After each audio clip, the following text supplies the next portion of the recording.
20 ans après, la vérité du massacre de Tiananmen est au grand jour, et notamment avec la publication des témoignages sonorisés de Zhao Ziyan, le secrétaire général du BC chinois de l'époque, qui fut destitué pour avoir refusé la manière forte contre les étudiants.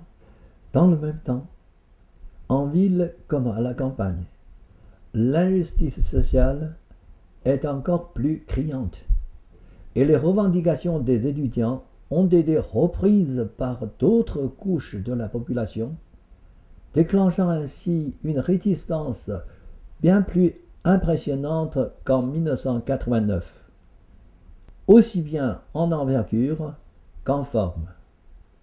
L'expérience chinoise montre que le marché ne rimera jamais avec l'oligarchie, et il est certain que le régime chinois, qui persiste et signe, n'arrive pas à maintenir la tête hors de l'eau.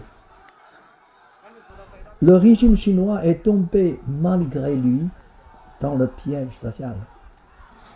De l'aveu du parquet de Pékin, depuis le milieu des années 90, environ 20 000 fonctionnaires corrompus sont en fuite à l'étranger, en emportant avec eux 80 milliards d'euros.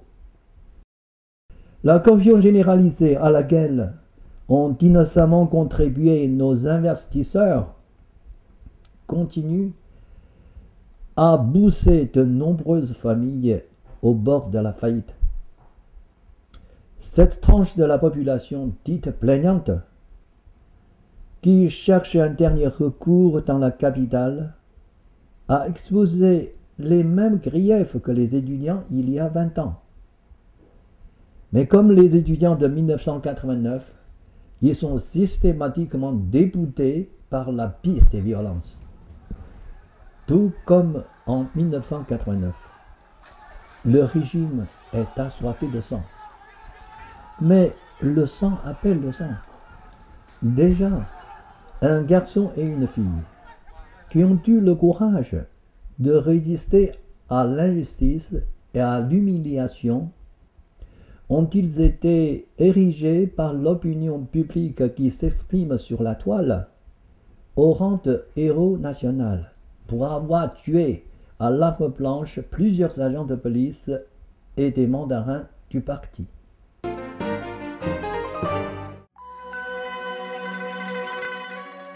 100 millions de personnes méditent paisiblement.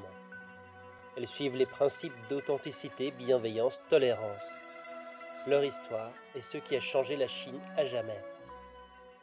Le 25 avril 1999, plus de 10 000 adhérents font pacifiquement appel à Pékin pour leur droit à pratiquer leurs croyances. Le commandement du parti central a été terrifié. L'homme qui a juré d'éliminer le Falun Gong en 3 mois, sa jalousie va le pousser à tuer des milliers de personnes. Le Parti communiste crée une police secrète, le bureau 610, qui a pour mandat d'éradiquer le Falun Gong.